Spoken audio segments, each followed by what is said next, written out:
Welcome to this videocast from Australian Community Futures Planning on the State of Australia in 2020. I'm Bronwyn Kelly, the founder of ACFP, and this series covers the facts about the health and well-being of Australia's society, environment, economy and democracy. The issues listed here are among the most important for Australia to solve before 2030.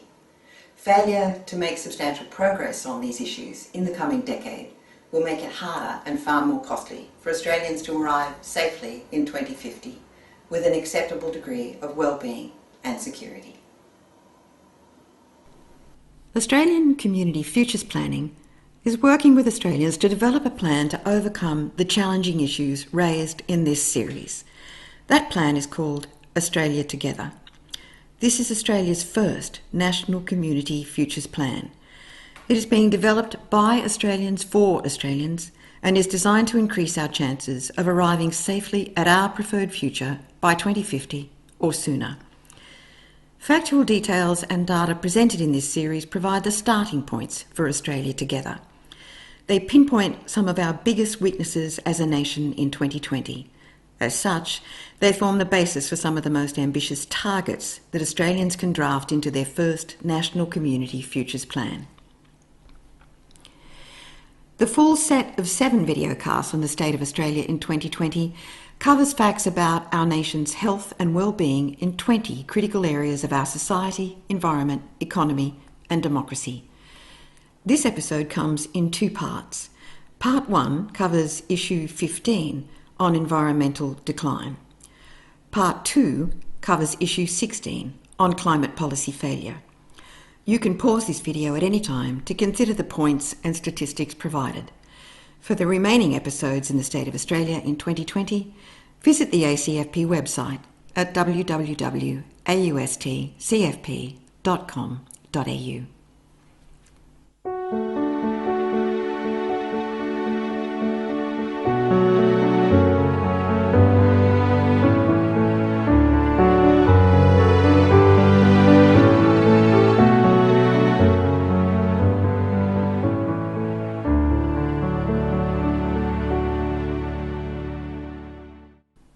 Degradation of Australia's magnificent natural environment has accelerated dramatically since the arrival of Europeans in Australia. According to the Australian Museum, ecosystems lost in the last 200 years include 75% of rainforests and nearly 50% of all forests, over 60% of coastal wetlands in southern and eastern Australia, nearly 90% of temperate woodlands and mallee, more than 99% of southeastern Australia's temperate lowland grasslands, over 83% of Tasmania's lowland grasslands and grassy woodlands, about 95% of brigalow scrub that originally grew in Queensland, and over 90% of Victoria's grasslands. The main factor in the loss of biodiversity is the increased rate of population growth. This has led to habitat change through land clearing and urbanisation, hunting and exploitation. The introduction of new species is also a threat to Australia's biodiversity. None of this would really come as a surprise to most Australians. But the rate of the decline in our biodiversity is increasing. In the nation's most recent State of the Environment report in 2016, it was reported that most jurisdictions consider the status of threatened species to be poor and the trend to be declining. In 2019, under the Federal Environment Protection and Biodiversity Conservation Act, 463 species of fauna were listed as threatened, 54 fauna species were listed as extinct. 1,336 species of flora were listed as threatened, and 37 flora species were listed as extinct. This, however, is bound to be an underrepresentation of the facts because the federal government does not have a good track record in data collection. The Australian Bureau of Statistics has analysed historical data at least up until 2010 and has gleaned enough to state that Australia has experienced the largest documented decline in biodiversity of any continent over the past 200 years. That's saying something, bearing in mind the United Nations report handed down in 2019, which stated that the global rate of species extinction is already at least tens to hundreds of times higher than the average rate over the past 10 million years and is accelerating. To be the worst among a really bad lot is surely damning. And this is all before the impact of the bushfires in southeastern Australia in 2019 and early 2020. According to peer-reviewed research by Queensland and La Trobe universities, these fires burnt out 97,000 square kilometres of vegetation across southern and eastern Australia, which is considered habitat for 832 species of native vertebrate fauna. 70 animal types had more than 30% of their habitat impacted. 21 of these were already listed as threatened with extinction. The research team also found 49 species not currently listed as threatened should be considered for listing under the National Environment Protection Laws. The fact that performance in biodiversity protection doesn't really come much worse than Australia's might be bearable were it not for the fact that our state and federal policy responses show no signs of attempts to retrieve the situation. Despite the growth in numbers of listed endangered species, at least 3 state governments, Queensland, New South Wales and Victoria, have presided over continued land clearing and forest logging, which has significantly impacted ecological communities. In New South Wales alone, where the state government introduced new legislation in 2016, ostensibly to arrest and ultimately reverse the decline in the state's biodiversity, specifically by slowing the rate of land clearing has instead accelerated. The idea of the New South Wales legislation, the Biodiversity Conservation Act, was to control ecosystem loss from land clearing by making landowners seek to clear and simultaneously set aside land for conservation. However, in only 2 years, the area of land cleared under the Act exceeded the area set aside for conservation by a factor of 10. Approvals were granted to clear an area the size of the entire Australian Capital Territory, or 700 times the size of the Sydney CBD, just in this 2-year period. This land stripping occurred at full speed at the same time as responsible key business leaders and the CSIRO were pointing out that there is potential for significant improvements in GDP to arise from increasing native forestry cover and restoring degraded ecosystems. The state government's failure to meet the objectives of its own legislation was excoriated by the New South Wales Auditor-General in a performance audit of management of native vegetation in 2019. At the federal level, the performance is woeful. In 2020, the Australian National Audit Office released an audit report on the federal government's management of approvals of controlled activities under the Environment Protection and Biodiversity Conservation Act 1999. The report was scathing in its findings on the use of an offset system for controlling the impact of development on biodiversity. This is similar to the New South Wales system of setting aside land for conservation in exchange for development approvals. These offsets and set-asides are highly controversial, partly because they don't guarantee replacement habitat for threatened species or ecosystems. They just guarantee that another area will not also be developed. Naturally, this doesn't work, and government administrators are simply giving approvals for destruction on a grand scale, and then they are not even gathering data to monitor impacts or compliance. The result is sheer devastation. In 2010, the Australian Bureau of Statistics reported that since European settlement, more than a third of Australia's 85 bioregions have at least 30% of their ecosystems threatened.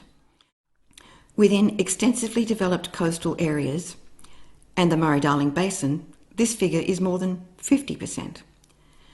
At this time, however, in 2010, it looked as if threatened ecological communities were confined to the southeastern area of Australia. No threatened communities were being recorded in the vast majority of the western side of the country. But by 2016, the effect of threats to which we had been subjecting ecological communities had to be acknowledged as intense. Whole parts of Western Australia registered significant areas where species were endangered. What was mapped as a small or even non-existent problem in Western Australia in 2010 became an obvious big one in 2016, although in this case the destruction was caused not so much by land clearing for agriculture as it was for mining. And the endangered areas of Eastern Australia simply got worse. At the same time, irresponsible approvals and activities in coal mining and export in Queensland aggravated the damage already arising for the Great Barrier Reef due to climate change. By 2018, it was impossible to judge the political response as anything other than culpable. As Guardian Australia reported in May 2019, the lack of political engagement on these issues is staggering. In February 2018, it was revealed that less than 40% of Australia's nationally listed threatened species have recovery plans in place. And for the 10% of listed threatened species that require plans, supporting documentation was unfinished according to the Environment and Energy Department's own data. There hasn't been any critical habitat listed on the Federal Critical Habitat Register for threatened species since 2005, and the Coalition has been accused of spending $255 million in threatened species funding on unrelated projects. Then, in March, the Federal Environment Department was forced to admit that it didn't know whether recovery plans to prevent extinctions are actually being implemented. What a mess. Australians are given little opportunity for insight into this, and even less opportunity for insight into the entirely unnecessary impact on their economy. The policy response by various state and federal governments over the past decade has assumed that for the economy to thrive, environmental approvals must be made easier, a new thing called green tape must be removed, and biodiversity must be disregarded. Perhaps the worst example of excesses in this attitude came from the New South Wales government, the government with the biggest share of responsibility for custodianship of the nation's breadbasket, the Murray-Darling Basin. This government produced a 20-year economic vision for regional New South Wales in 2018, but failed entirely to mention the need for environmental sustainability as an enabler of economic development. It didn't mention the natural environment at all in a regional economic development plan. But contrary to the delusion that regional economic development does not depend on the environment, the reality is that biodiversity conservation and environmental renewal are now the biggest enablers of economic growth. If a carbon price were to be reintroduced, it would be possible for those Australians working on the land to make far more money from planting a tree than they can from cutting one down. And Australia as a nation could make far more money from leaving coal and gas in the ground than from digging them up. That wouldn't suit the fossil fuel industry, but it would suit the nation financially. Excellent prices can already be commanded in international markets for credits traded for any carbon we might store instead of release to the atmosphere. And these prices will improve at least for the decades out to 2050. But for as long as we refuse to put a price on carbon, we will simply miss out on the income from this market, and we will continue to deplete the resource renewal potential that our extraordinarily wide biodiversity provides for us. As one of our foremost economists in this area, Professor Ross Garnaut, has already pointed out, the Australian emissions trading scheme was due to be integrated into the European one from 1 July 2014. This, of course, was before the coalition government under Tony Abbott destroyed the carbon price that had been introduced by the Labor government in 2011. But those arrangements went into hibernation with Australian carbon pricing. If something like them were brought back to life, we could now expect Australia to be a rapidly expanding exporter of goods embodying renewable energy, and to be engaged in close discussion of adjustment in rules to allow large-scale trade in legitimate carbon credits from the land sector. We can make a significant start on developing an important carbon farming industry through domestic markets, and go further when policy change allows large-scale international trade in carbon credits. But the sad fact in 2020 is that we can't do this, because we no longer place a price on carbon. We have pulled ourselves out of this incredibly lucrative opportunity. To take full advantage of that opportunity once again, we need to make the right choice between two diametrically opposed paths to the future. We can choose simply to put the trees back on the land that we know is not well suited to agriculture, re-establish ecological communities, and watch our natural environment make money for us simply by thriving, simply by storing carbon naturally and selling the product of carbon farming, which is carbon credits. Or we can choose to continue ripping our land to pieces, we can keep extinguishing biodiversity, and we can watch the economy and our natural resources spiral into decline together. Australians need to pick one of these, and obviously the red one won't lead us to prosperity. There is no middle option or workable compromise between the two. We went past the point where natural resource renewal could keep up with our consumption and abuse of the natural environment some time ago. The smarter operators in big business in Australia know this, as they have displayed in the Australian National Outlook 2019. And in 2020, an independent review of the Federal Environment Protection and Biodiversity Conservation Act, the Act which has attempted a compromise between these two choices, has found the compromise strategy of offsets and set-asides to be well past its use-by date. The first lines of the report, chaired by Graham Samuel, former head of the Australian Competition and Consumer Commission, tell it all. Australia's natural environment and iconic places are in an overall state of decline and are under increasing threat. The current environmental trajectory is unsustainable.